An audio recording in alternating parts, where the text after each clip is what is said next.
A paz do Senhor, juvenis! Bem-vindos a mais uma lição da EBD. Eu sou a Maria Eduarda. Eu sou a pastora Renata. E eu sou o diácono Gilson Júnior. E meu nome é João Antônio. Estamos aqui, como eu disse, para mais uma lição. A lição de número 8, que tem por título Os Reis Mais Importantes de Israel. Então, antes de começarmos definitivamente a nossa aula, vamos naquele procedimento básico de se inscrever no canal, dar o seu like, comentar tanto no chat ao vivo como no comentário fixado também. E Deus abençoe a sua vida. Para nós começarmos a aula, então, vamos orar. Senhor Jesus, muito obrigada pela rica oportunidade, mais uma aula, Senhor. Que cada um de nós possamos ter os corações quebrantados neste dia, para que o Senhor possa falar as verdades que o Senhor instruiu nessa lição. Abençoa cada um de nós, para que nós possamos ser instrumentos nas Tuas mãos. Em nome de Jesus, amém. E lembrando que estamos falando aqui da Assembleia de Deus Marcas do Evangelho, que fica em Cariacica, Espírito Santo, no Brasil. A paz do Senhor, juvenis, eu sou a Rebeca e estou aqui para fazer a leitura bíblica em classe que se encontra em 1 Reis 11, versículo 4 ao versículo 13. Porque sucedeu que no tempo da velhice de Salomão, suas mulheres lhe perverteram o coração para seguir outros deuses, e o seu coração não era perfeito para com o Senhor, seu Deus, como o coração de Davi, seu pai. Porque Salomão andou em seguimento de Astarote, deusa dos Sidônios, e em seguimento de Milcom, a abominações dos amonitas. Assim fez Salomão, que era mau aos olhos do Senhor, e não preservou em seguir ao Senhor como Davi seu pai.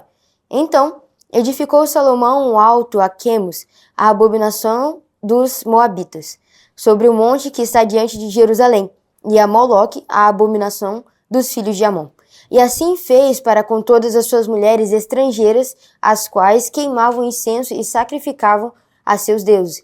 Pelo que o Senhor se indignou contra Salomão, porquanto desviara o coração do Senhor, Deus de Israel, ao qual 2 vezes lhe aparecera. E, acerca dessa matéria, lhe tinha dado ordem que não andasse em seguimento de outros deuses, porém não guardou o que o Senhor lhe ordenara. Pelo que disse o Senhor a Salomão: visto que houve isso em ti, que não guardaste o meu concerto e os meus estatutos que te mandei, certamente rasgarei de ti este reino e o darei a teu servo. Todavia, nos teus dias não o farei. Por amor de Davi, teu pai, da mão de teu filho o rasgarei. Porém, todo o reino não rasgarei, uma tribo darei a teu filho, por amor de meu servo Davi e por amor de Jerusalém, que tenho elegido. E foi isso, juvenis. Fiquem com a aula. A paz do Senhor, juvenis! Na aula de hoje falaremos 3 dos primeiros reis de Israel de muito poder e relevância na história. Mas antes de falarmos sobre eles, vamos lançar o desafio para os juvenis. Quantos reis de Israel eles conseguem falar em 10 segundos? Estamos aqui com o Otávio. Otávio. Me fala em 10 segundos o máximo de reis que reinaram tanto em Israel quanto em Judá. Saul, Davi, Salomão, Jeroboão, Acaz, Joás. Acabou! Estamos aqui com o Vitor. Vitor, me fala em 10 segundos o máximo de reis que reinaram tanto em Israel quanto em Judá. Tá. Davi, Salomão, Acabe, Joás, Josias, rei... não sei mais. Acabou! A paz do Senhor, juvenis, estamos aqui com a Manu. Manu, me fala em 10 segundos o máximo de reis que reinaram tanto em Israel quanto em Judá. Saul, Davi, Josias, Acabe. Acabou! Estamos aqui com a Gabriela. Gabi, me fala em 10 segundos o máximo de reis que reinaram tanto em Israel quanto em Judá. Davi, Salomão, Acabe, Jeroboão, Saul. Acabou!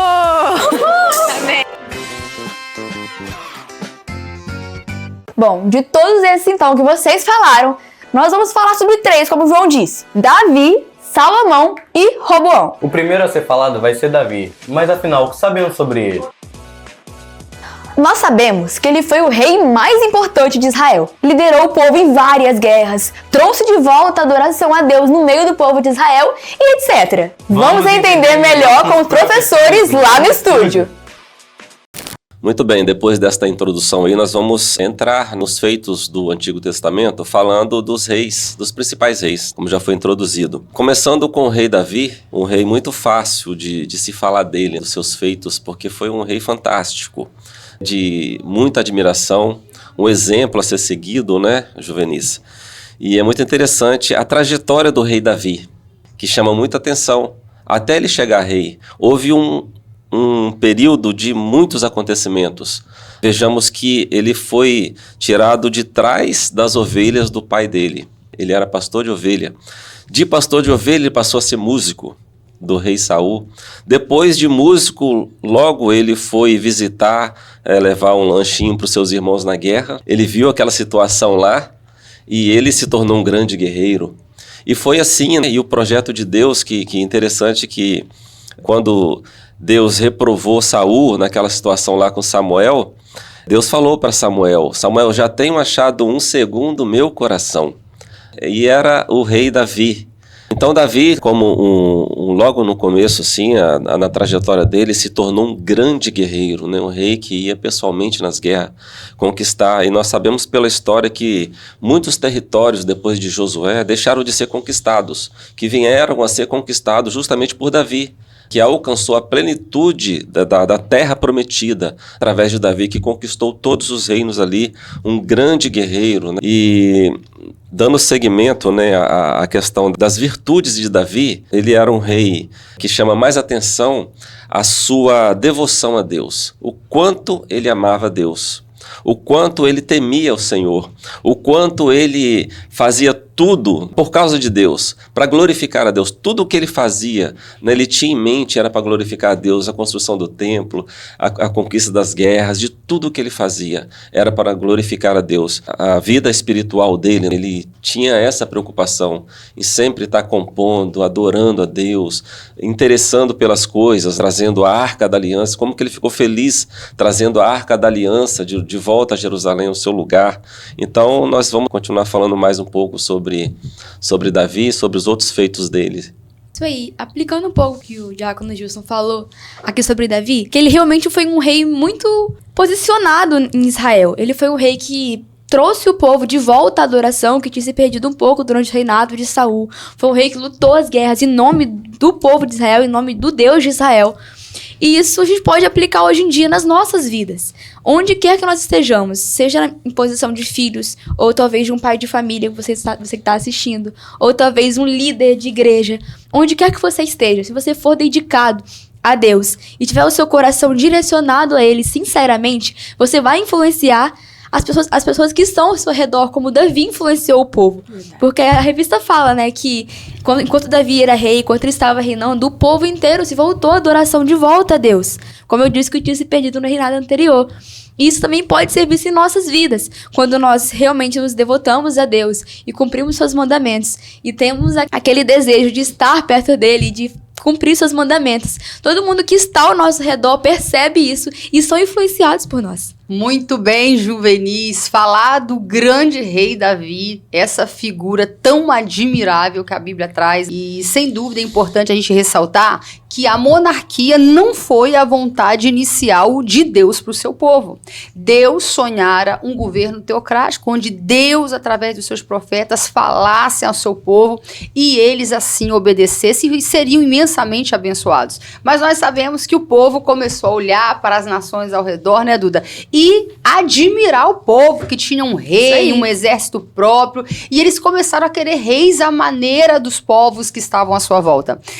E o próprio profeta Samuel achou perigoso isso, mas Deus disse: deixa, que eles não estão rejeitando a você, Samuel, eles estão me rejeitando como rei.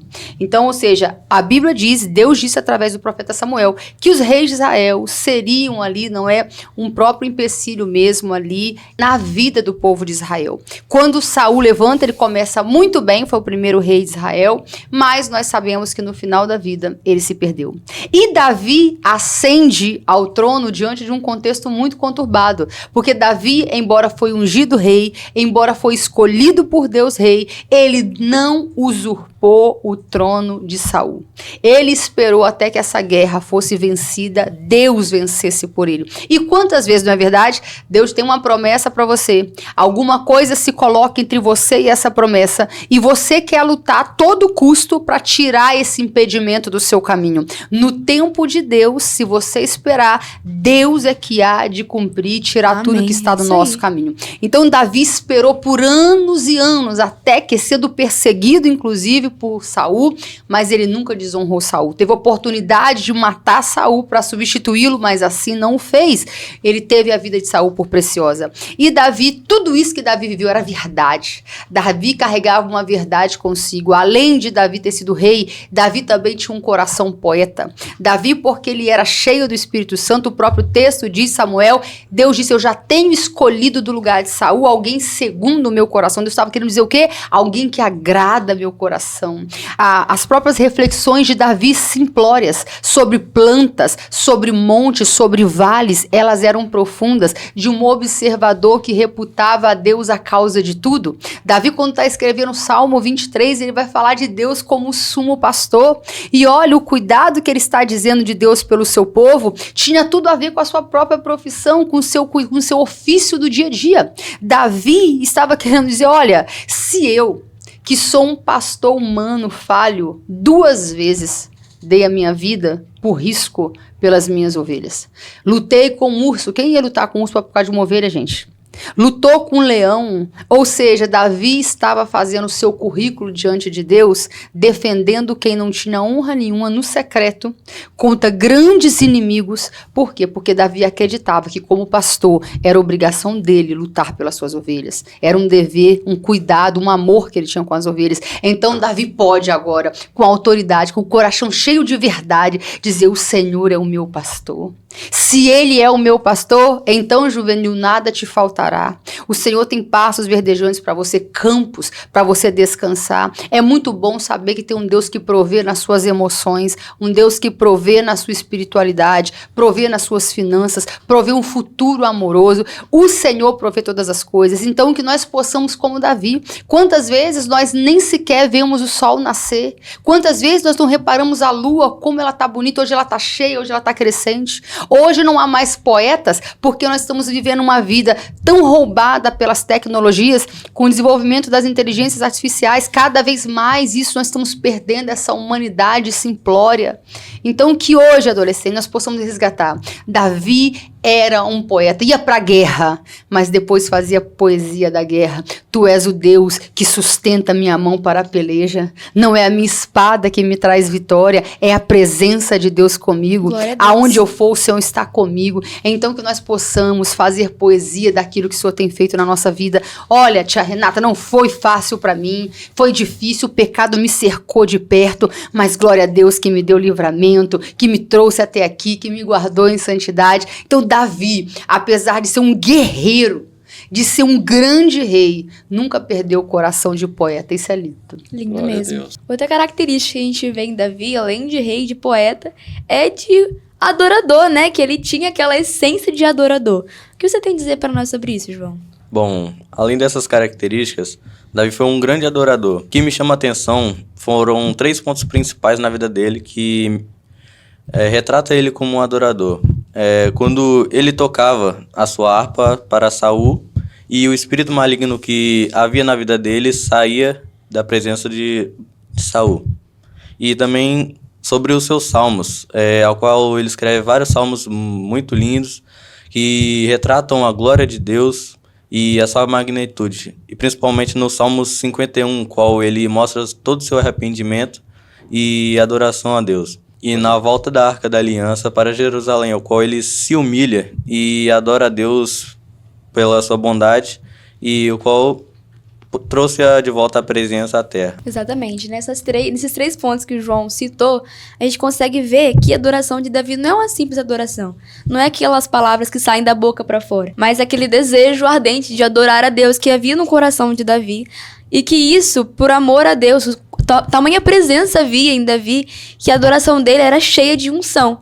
Isso a gente vê quando Jesus vem a nós e diz em João 4:23: Mas a hora vem, e agora é, que os verdadeiros adoradores adorarão em espírito e em verdade, porque o Pai procura tais que assim o adorem. Davi é um exemplo claro de adorador a nós, para que, mesmo que eu não saiba cantar, eu não saiba tocar um instrumento, mas que minha adoração, seja dançando ou seja cantando, seja para Deus, de dentro da minha alma. E é isso que ele procura, como diz nesse versículo, aqueles que adorem em espírito e em verdade.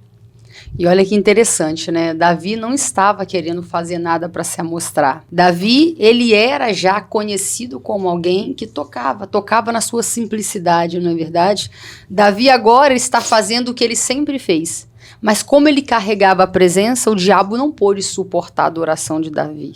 Então, não é ao comando, não. A simples adoração de Davi fazia com que os espíritos malignos que perturbavam Saul batessem em retirada. Também é unção que Olha o tamanho, porque o adorador de verdade, ele tem uma unção única. E hoje tudo parece tão encenado, tão forçado. Você veja que Davi estava tão preocupado em adorar somente a Deus, agradar somente a Deus, que muito bem João falou do evento, quando a arca, né, chega em Jerusalém. Veja que Milcal, a sua esposa, estava na janela criticando. O que você está fazendo, pulando igual uma gazela lá na frente de todo mundo? Que escândalo é aquele? Que absurdo. E Davi está pulando, Davi está feliz. Por quê? Porque ele conquistou Jerusalém dos jebuseus e agora o símbolo da presença.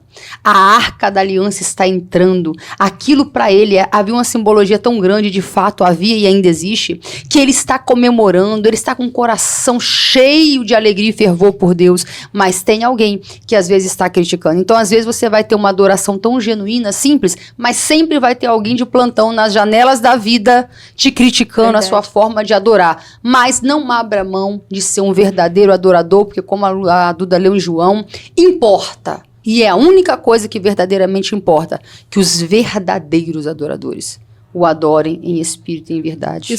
E o Pai procura aqueles que assim o adorem. E é importante que o verdadeiro adorador, mesmo quando ele se percebe caindo no pecado, porque o pecado na vida do justo é um erro de percurso, nós não vivemos no pecado. Sim. Mas ainda assim, Davi, quando ele foi confrontado pelo profeta Natan pelo seu pecado, e Davi se deu conta da monstruosidade do seu pecado. Ele não só caiu, mas teve outros pecados, até assassinato, para cobrir o seu pecado de adultério.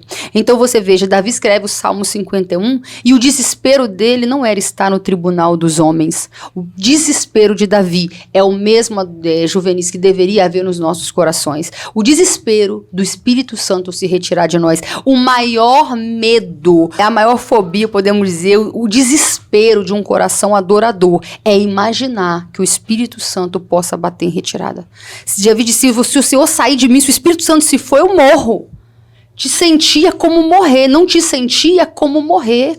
Então, a oração do Salmo 51, ela é um memorial de um coração quebrantado. E quantas vezes a gente acha que adorador só se revela na hora que está levantando as mãos, cantando, mas não, quando nós erramos, o nosso quebrantamento, o nível do nosso quebrantamento, orando, Senhor, não retires de mim o teu Espírito Santo, renova em mim um espírito reto de novo, clamando por restauração. Isso revela um verdadeiro coração adorador, um coração dado ao arrependimento. Amém? Amém. Agora que vimos um pouco da dimensão da vida e do reinado de Davi, vamos entender um pouco sobre o seu filho, o rei Salomão. Ele é um rei bastante conhecido, afinal, ele foi o homem mais sábio da terra. Mas vai aí uma pergunta. Será que a sabedoria dada por Deus, a sabedoria que ele tinha, foi o suficiente para mantê-lo em obediência a Deus? Vamos descobrir. Bom, Juvenis, o próximo tópico, então, trata de outro rei. O rei filho de Davi, chamado Salomão. Bom, a gente vê que Salomão, o reino dele foi um pouquinho contrário de Davi em questão das guerras. A gente vê que o reinado de Davi foi marcado por muitas guerras, muitas batalhas, conquista de reinos. Já o de Salomão, ele foi um pouco mais pacífico. Tanto que o nome Salomão significa paz. Porque quando Deus, acho que você conhece essa história, quando Deus vai até Salomão em sonhos e dá a ele a sabedoria que ele tem, ele promete junto um reino pacífico a Salomão. E a gente vê que o reino dele foi marcado, então, por alianças diplomáticas e não por guerras. Só que teve um pequeno deslize ali no meio do caminho, e nós vemos que o reinado de Salomão não foi totalmente pacífico por causa dos seus pecados. A gente vê que Salomão, apesar da tamanha sabedoria que ele tinha, ele pecou quando trouxe mulheres estrangeiras para se casar com elas. A gente sabe que Salomão teve um harém cheio de mulheres e a maioria delas eram estrangeiras. Por elas serem estrangeiras, não veio só elas, veio os costumes, as culturas, os ídolos. E isso fez com que, ao contrário de Davi, que influenciou o povo a adorar a Deus, contaminou a Salomão e o influenciou a construir até altares enormes para outros deuses que vieram junto com essas mulheres. E foi isso que quebrou ali o acordo que ele fez com Deus. Esse pecado, então, de Salomão foi o que fez com que Deus permitisse as guerras virem ao seu encontro, né? Porque a promessa era de que o reino fosse pacífico, mas por causa do seu pecado, houve guerras e dificuldades no reino de Salomão. A gente pode aplicar para nossa vida que quando nós saímos do centro da vontade de Deus, como saiu Salomão, Deus permite que nós passemos por situações difíceis que nós nunca passaríamos se estivéssemos seguindo e obedecendo os mandamentos dele, como foi prometido a Salomão. Mas se nós permanecermos fiéis e seguirmos direitinho a sua palavra, ele nos guarda, e mesmo que sejamos provados, isso não se compara às provações que vêm quando estamos em pecado. Amém. E você veja que a Bíblia faz questão, né, Maria Eduarda, de registrar que Davi não pecou, ou pelo menos deliberadamente, em nenhum outro caso, a não ser no caso de Betseba. E Deus registra, né, profundamente que Davi volta inteiramente para Deus depois do seu arrependimento. E mostra que Davi nunca mais ele se rebelou contra Deus. Davi morre fiel a Deus. Diferente agora, como você disse, Salomão, Deus deu a ele um nível de sabedoria que não deu a nenhum outro homem antes nem depois dele. Salomão desfrutou de uma mente de Deus, ou seja, com a capacidade que a terra não conhecia até então. Todas as regiões vinham, a rainha de Sabá veio para conhecer a sabedoria de Salomão. Então você veja onde chegava a fama de Salomão num tempo que não tinha internet, não tinha televisão, não tinha nada. Agora, olha o perigo que nós temos de desobedecer parte da lei de Deus. Salomão construiu o templo, Davi recebeu, quis fazer, mas como ele tinha as mãos, né, com muito sangue, Deus disse, seu filho vai fazer, e para que ele faça, eu vou dar paz ao seu filho. Então Salomão teve, como a Duda disse, um reinado pacífico para poder ter tempo para investir nas coisas de Deus, trazer o povo, não só construir o templo físico, mas continuar cuidando de uma adoração pura e simples a Deus. Mas, ao invés disso, depois que ele constrói o templo e o seu palácio, ele começa a trazer tantas mulheres e, como você disse, os ídolos corromperam o seu coração. Agora, olha o perigo que nós temos. O homem mais sábio foi o mais tolo. Porque quando nós decidimos pecar contra o nosso Deus, quando nós permitimos que ídolos venham e sejam levantados no nosso coração, a nossa trajetória de derrocada, de queda começa. Então, como nós precisamos ter cuidado para não começar muito bem e terminar mal? A Bíblia diz que é melhor o fim das coisas do que o começo delas, velho. Porque você pode começar muito bem, mas e amanhã? Talvez hoje você ame a Deus com todo o seu coração. Mas aí você se permite séries imorais, você se permite conteúdos imorais, você permite uma pornografia, você permite uma masturbação, e assim vocês vão indo. Quando você percebe aquilo que parecia que na sua mente estava tão certo, que Deus é o seu Deus, que você nunca o abandonaria, que você é derrotado pelo próprio pecado que você alimentou. Foi o que aconteceu com Salomão. E a Bíblia sequer registra essa trajetória de retorno de Salomão. Então que nós possamos, né, temer nessa manhã uma vida em santidade, porque se nós dermos ocasião ao pecado, ele podia ter mulheres, mas ele foi trazendo mulheres com seus deuses, e ele mesmo, quando percebeu, estava edificando ídolos para elas, e assim situações abomináveis levando o povo. E isso custou caro, porque a própria descendência dele vai pagar um preço caro. Vamos ver isso daqui a pouquinho, né? Beleza. A gente viu até aqui, então, um pouco da vida de Salomão. E um marco muito importante também no seu reinado foi a construção do templo de Salomão. Vamos entender um pouco mais sobre isso.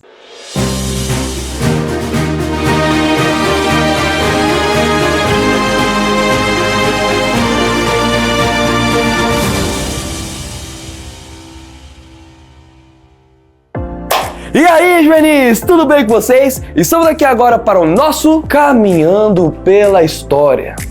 E no nosso Caminhando pela História de hoje, vamos falar de maneira rápida e clara como foi a construção do Templo de Salomão. Vamos lá então?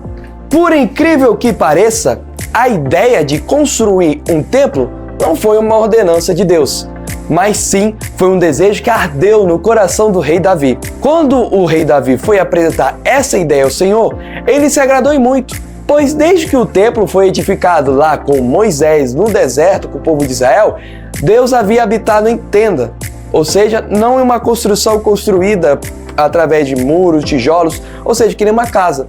Não, era a tenda. E Deus se agradou muito por Davi querer edificar um templo a ele. Só que Deus não permitiu que Davi construísse esse templo. Mas por que será que Deus não permitiu que Davi construísse? Era Davi, o homem segundo o coração de Deus. Será por quê então?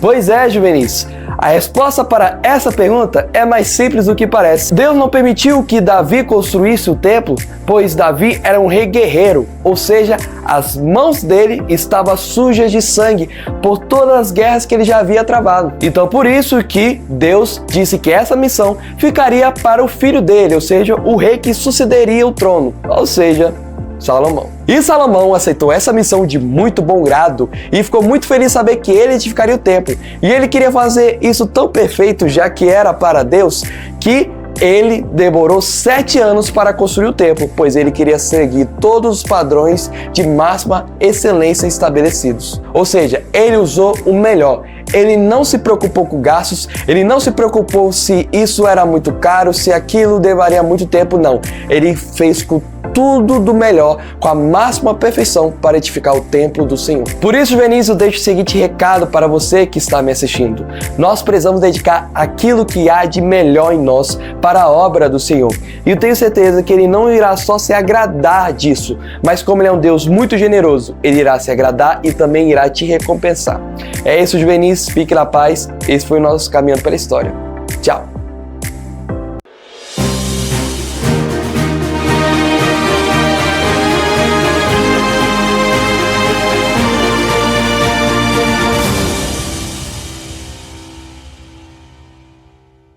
E dentre os feitos de Salomão, se destaca a sabedoria que Deus tinha prometido a ele já em sonhos, que ele seria o homem mais sábio. E depois, antes dele nunca houve um homem tão sábio igual Salomão e nem depois dele haveria. Então ele registrou, temos na Bíblia, né, os seus escritos no livro de Provérbios, o livro de Eclesiastes e o livro de Cantares. Então o livro de Provérbios contém um tesouro, mas tão excelente, que fala de tantas coisas, que acredito que nós deveríamos meditar mais nestes versos de Salomão em Provérbios, Eclesiastes ali, todos os dias, para que nós alcançamos, né? Ele falando da própria sabedoria, que a sabedoria é um tesouro escondido. Podemos perceber que tesouros não são fáceis de se achar, eles são difíceis de encontrar e depois que se encontram são difíceis de se extrair. Então a sabedoria é comparada aos tesouros. O próprio Salomão, nos seus textos aqui, ele fala da sabedoria.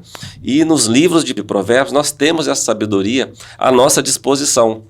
E tem assuntos que nós poderemos aplicar na nossa vida no dia a dia, para que nós venhamos acertar mais e errar menos. Provérbios fala de tantas coisas, mas de variadas coisas, da vida aqui, de sabedorias, de coisas espirituais, de relacionamentos familiares, de pai, filho, como criar filho, como educar, como tratar uma mulher. Então são várias situações, como deve ser uma mulher sábia, como se porta uma mulher tola. Então são muita sabedoria, são coisas que nós precisaríamos estar sempre com a atenção voltada para estes escritos de Salomão, para a gente aproveitar a sabedoria que Deus deu a ele, né? Possamos ter o interesse, igual a rainha de Sabá, que saiu lá do seu reino e foi saber da sabedoria de Salomão. E eu gosto muito do resumo do livro de Eclesiastes, né? Gostaria de até pedir o João para ler para a gente o último verso de Eclesiastes, João. Porque Deus há de trazer a juízo toda obra, e até tudo que está encoberto, quer seja bom, quer seja mal. Que interessante, né, juvenis? Tudo, do resumo de tudo que Salomão escreveu. O fim é... De tudo que se tem ouvido, o fim é... teme a Deus e guarda os seus mandamentos, porque isto é o dever de todo homem. Aí, ó. O dever de todo homem, temer ao Senhor, sabendo que Ele há de trazer juízo todas as coisas. E Paulo também vai dizer que Deus também vai trazer juízo de tudo aquilo que a gente tiver feito por meio do corpo, quer seja bom, quer seja mal. Então, o fim de todas as coisas. Que sabedoria maravilhosa para que nós venhamos atentar para essas coisas, para que venhamos temer ao Senhor, amar ao Senhor, sabendo isso, que Deus vai trazer juízo. Amém? O título do próximo tópico é A Divisão do Reino. Você já conhece essa história? Seu personagem principal é Roboão, filho de Salomão e neto de Davi. Esse nome é familiar para você? E você sabe qual foi a principal causa dessa divisão no meio do povo? Vamos entender que o simples ato de ouvir conselhos de pessoas erradas pode levar a mais tragédias do que você imagina.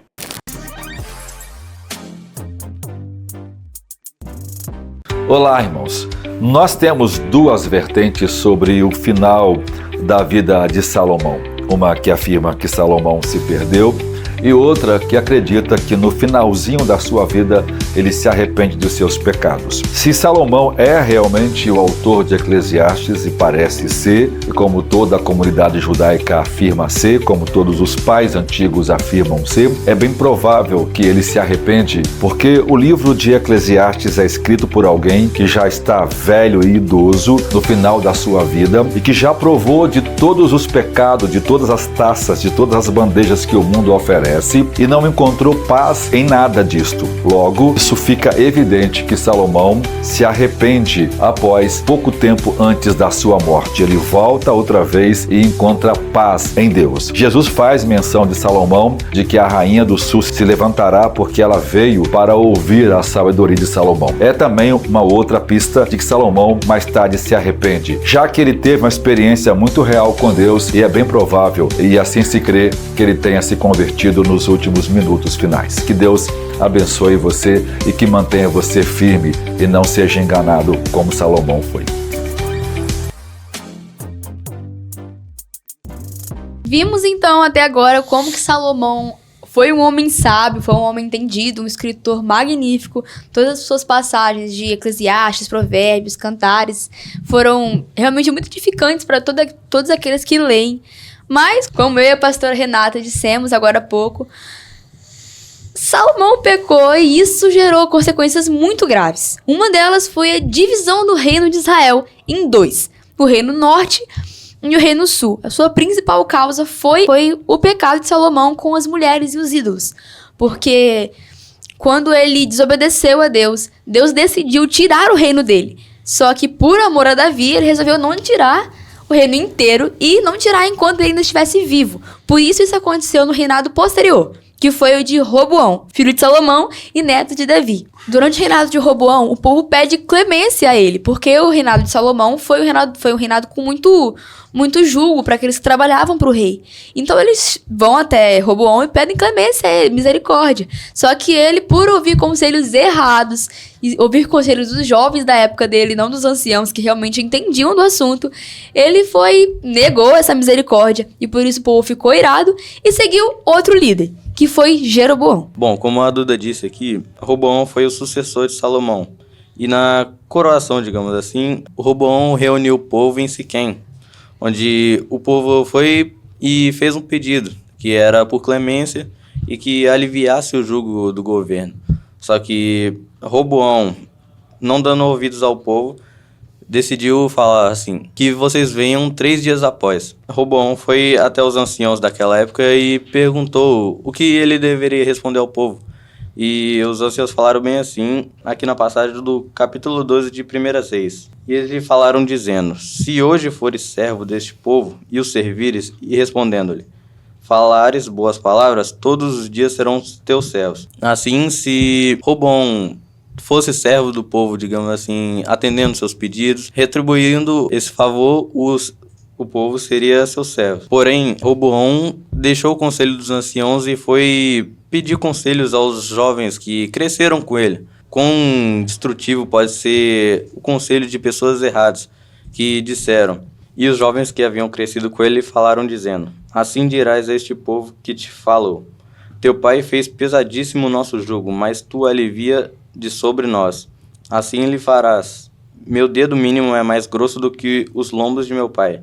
Assim que, se meu pai vos carregou com um jugo pesado, ainda eu aumentarei o vosso jugo. Meu pai vos castigou com açoites, porém eu vos castigarei com escorpiões. Ao conselho desses jovens parecia bom a eles, mas não era o que o povo tinha pedido. Porém, Roboão decidiu acatar o conselho dos jovens do que os dos anciãos, que falaram ao pedido do povo. E aqui vemos a consequência de pedirmos conselhos a quem não tem capacidade de ajudar a gente. Muitas vezes desprezamos o conselho dos pastores, dos nossos pais, e acatamos ao pedido dos nossos amigos, que muitas vezes não são cristãos, ou que têm pensamentos diferentes de nós, que somos servos de Deus e que queremos viver uma vida certa. Mas o perigo de acatarmos esses conselhos pode nos levar à destruição. Verdade. Verdade. Profundo. Isso aí. E é isso aí, né? Como Salomão pecou, Roboão veio na mesma senda, pecou também, como muito bem disse o João, não ouviu quem deveria ouvir, e hoje é a maneira onde mais, né, a juventude peca, é porque ele tem desprezado também o conselho de quem poderia aconselhar, dos pais, como disse, as lideranças. A própria palavra de Deus, muitas vezes, ela é descartada, não se ouve ela como uma conselheira, e a consequência vem. O Reino Norte, então, foi dividido de cara. Jeroboão, então, se revolta contra Roboão e vai levar consigo 10 tribos. Essas 10 tribos vão ser o Reino Norte. Reino Norte vai ter capital em Samaria. Então, sempre que a gente fala Reino Norte, vai ser conhecido como Israel, com capital em Samaria. Ali nós teremos 200 anos de dinastia. Ali não serão os descendentes de Davi, e ali nós teremos um problema, porque durante 200 anos e 19 reis, nenhum deles foi um rei piedoso. Então, depois de 200 anos, o Senhor vai entregar o Reino Norte, com capital em Samaria, para o cativeiro da Síria. Por isso que nós ouvimos falar dos samaritanos. Os assírios trouxeram pessoas, misturaram com os judeus, com essas 10 tribos, e eles perderam a pureza ali judaica. Então, os samaritanos representam aquelas 10 tribos que se perderam, e Deus não poupou. Nenhum rei foi um rei piedoso que buscou em Deus arrependimento. Jeroboão, com medo que essas 10 tribos viessem a Jerusalém adorar, logo construiu 2 altares, um em Betel, um em Dan. Para quê? Para manter a idolatria lá e as pessoas não virem buscar adoração verdadeira em Jerusalém. Então, olha que perigo que nós corremos também de abrirmos mão de uma adoração verdadeira, de não estar em lugares, né, onde Deus está, mas que às vezes nós seremos confrontados e elevamos bezerros, altares ao nosso próprio modo. Foi o que Jeroboão fez. Vamos fazer bezerro aqui, vamos fazer altar aqui, e ninguém precisa ir lá adorar em Jerusalém. Mas o final foi um povo que foi levado cativo e destruído. Então, como a pastora Renata já se referiu aqui, o Reino Sul ficou dividido com a tribo de Judá e a tribo de Benjamim, e capital Jerusalém, onde estava o templo de Salomão. A Bíblia diz que pela fidelidade, pela aliança que Deus tinha feito com Davi, Deus manteve uma aliança, uma lâmpada em Israel, com o propósito de chegar a Jesus, o Messias. Nós temos conhecimento um pouco da história, sabemos que, como a pastora Renata falou, no Reino Norte de capital Samaria não teve um rei que honrou a Deus. Mas no Reino Sul, teve sim alguns reis que foram tementes ao Senhor, foram exemplos, como o rei Josias, o rei Ezequias, que foram bons reis, dentre outros também, mas também teve reis muito piores, que a Bíblia diz que fizeram piores ainda do que o Reino Norte. Meu Deus. Por isso Deus os castigou, como foi falado, através de muitos profetas, e principalmente através do profeta Jeremias, dizendo que se eles não se arrependessem, eles seriam castigados, seriam levados cativo, e foi o que aconteceu. Foram levados cativos, ficaram cativos 70 anos, como Jeremias tinha profetizado, por causa da desobediência e a consequência de todos os pecados que aqueles reis fizeram. Muito bem, Juvenis. Então nós aprendemos nessa lição sobre 3 reis aí, linhagem, né? pai, filho e neto, né? Rei Davi, rei Salomão e rei Roboão. Infelizmente, vocês vejam que Davi peca, teve consequência, lá na frente Salomão também está pecando com mulheres, num nível muito pior, e depois nós temos Roboão errando de novo lá na frente. E aí o povo de Deus sofrendo. E nós aprendemos que cada um deles tem uma lição que nos traz, mas que neste dia você possa refletir sobre o que nós podemos aprender das lições positivas e negativas da vida de cada um desses. É óbvio que nós queremos ter uma vida bem-sucedida, como a de Salomão, próspera, queremos ser segundo o coração, como Davi, mas nós precisamos orar ao Espírito Santo para que nos dê um coração puro, um coração obediente, temente a Deus.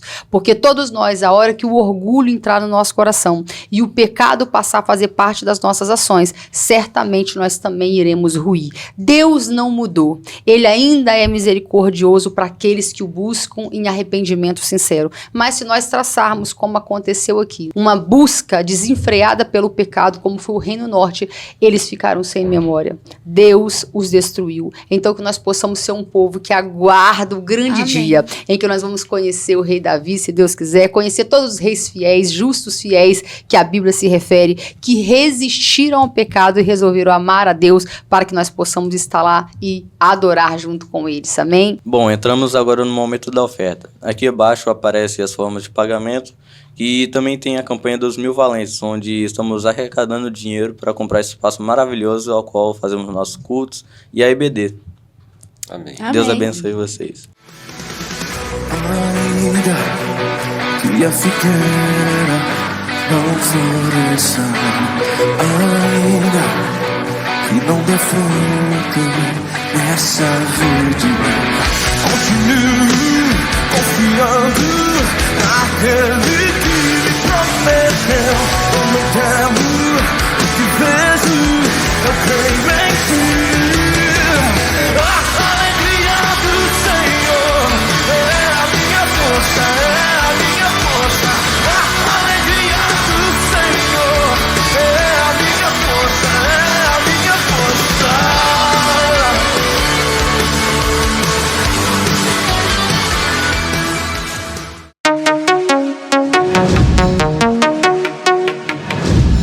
A paz do Senhor, juvenis!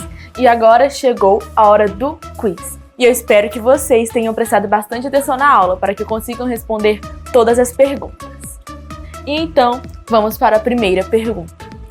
Qual foi o rei responsável por tornar Jerusalém a capital de Israel? A. Davi. B. Salomão. C. Roboão. E D. Nenhuma das alternativas. Tempo na tela.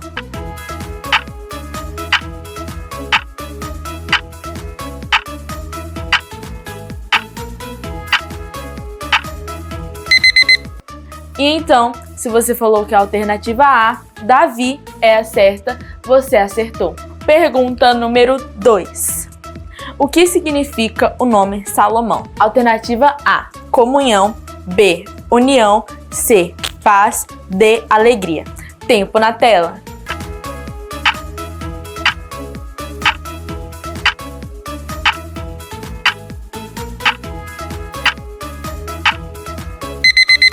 E a resposta certa é a alternativa C, paz.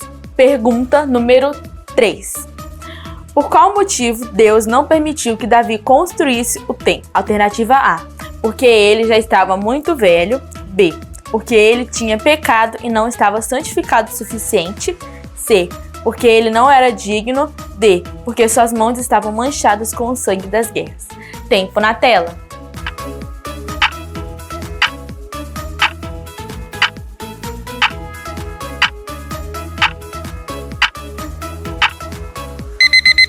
E se você respondeu a alternativa D, porque suas mãos estavam manchadas com o sangue das guerras, você acertou. Pergunta número 4. Qual das alternativas abaixo não é um livro escrito por Salomão? A. Cantares. B. Provérbios. C. Lamentações. D. Eclesiastes. Tempo na tela.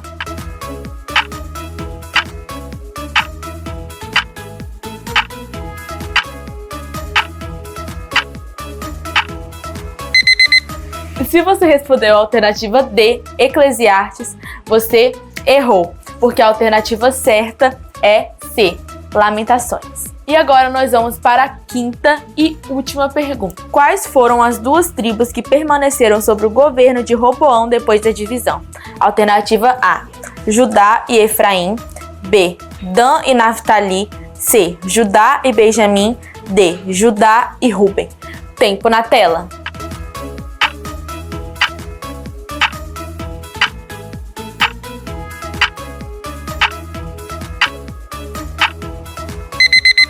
E o tempo acabou. E se você respondeu a alternativa C, Judá e Benjamim, você acertou. E chegamos ao final do nosso quiz. Espero que vocês tenham acertado todas as perguntas. Tchau!